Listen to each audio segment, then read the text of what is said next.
Guys, Katie Bell is one of my favorite Harry Potter characters of all time, and the reason is definitely not because she has the same name as me and that she was a Gryffindor Quidditch player.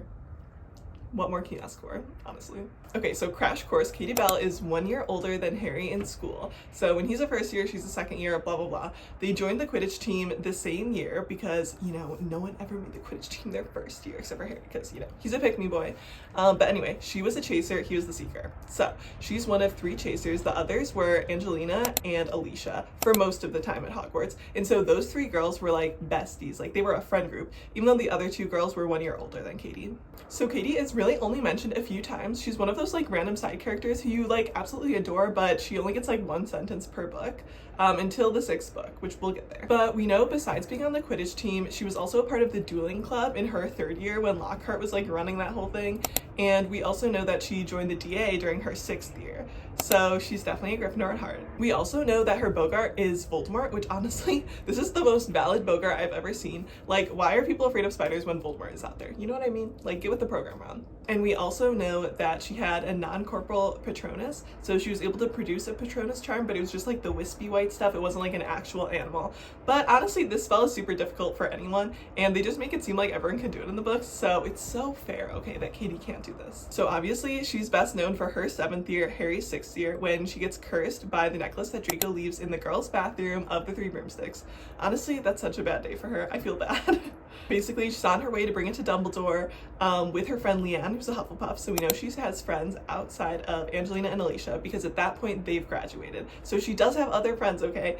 Anyway, she's with Leanne and she's walking back to the castle to deliver the necklace to Dumbledore, and there's like a little hole in her glove and a hole in the paper which she's holding the necklace in, and because of that, like a tiny piece of her skin touches it and she's cursed. And obviously if she had touched it like any more than that, she would have died. But basically what happens is she starts screaming, she floats in the air, and then she gets like knocked unconscious. And the spell is so severe that it can't be healed at the hospital wing at Hogwarts. She has to be taken to St. Mungo's, so like professional help, and she ends up missing out on some of the Quidditch stuff because of that. So RIP, but at least she's alive. And so because she's a year above Harry, she graduated that year after her whole like St. Mungo stay, but she actually came back to Hogwarts for the Battle of Hogwarts to help fight with the students, which honestly is so sweet and like brave of her. A lot of students did this, but I'm so like proud of her for that, honestly. And we also know that she survived. We get like a little scene in the movies where it's her and Leanne like chatting after the battle, and so she did make it. So throughout the books, we mostly hear about Katie during Quidditch practice or Quidditch games. We also know that she's a Cedric fangirl, which honestly, who can blame her? She's a relatable girl for that.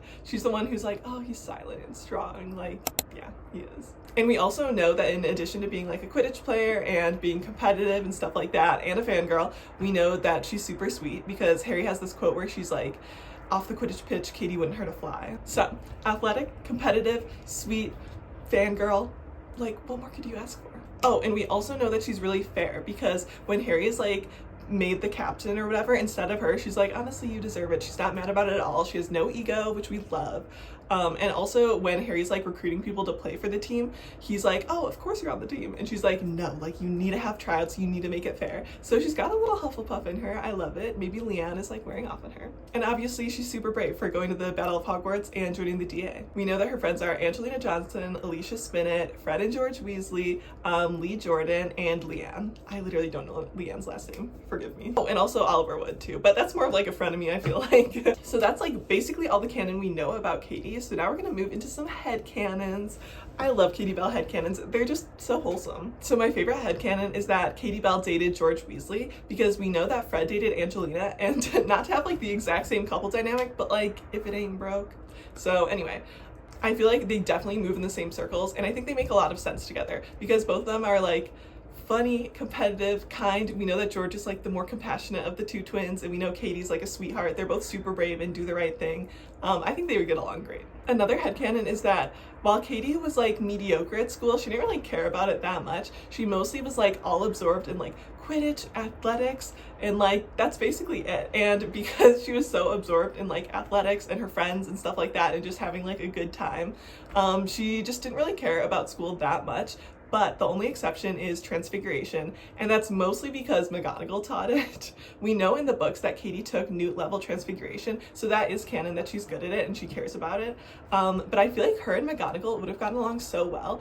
Firstly, because of the whole Quidditch thing. Also, she's head of Gryffindor house. They just kind of give the same energy. I feel like McGonagall wouldn't be like overly affectionate with her, but she would like secretly be one of her favorite students. And I think because Katie is so focused on her friends in Quidditch and transfiguration and that's it, she would be like kind of oblivious to boys. I think she would definitely have like a one-track mindset and not really care about romance, think it was kind of stupid and like nonsense. And so I think like her romance with George would kind of creep up on her. I definitely think he would fall first and be crushing on her first, and she would have like no idea for like years. I also think she would get along super well with the whole Weasley family. Like, I just think she would totally do great at the Burrow, and I think her and Ginny would get along super well. They also give like similar energy but not the same. I feel like Ginny is definitely more fiery than Katie is, but I think they would get along so well. I think they would be so compatible, and I think George would love that like his younger sister gets along with his girlfriend. They're both very like scrappy and can hold their own in like a house full of the boys, you know? Honestly, I used to be so obsessed with Katie, and I kind of want to get back into it because the vibe seems so good. Like, her life is not as devastating as the Marauders. I don't need to have my heart like ripped open thinking about her. It's just kind of fun, like just kind of like jock high school, like a cute little wholesome romance and like fun times. I love that vibe for her. So I want to get back into thinking about Katie and just marinating on her. But I hope you enjoyed this video, and I hope you love her as much as I do. Bye.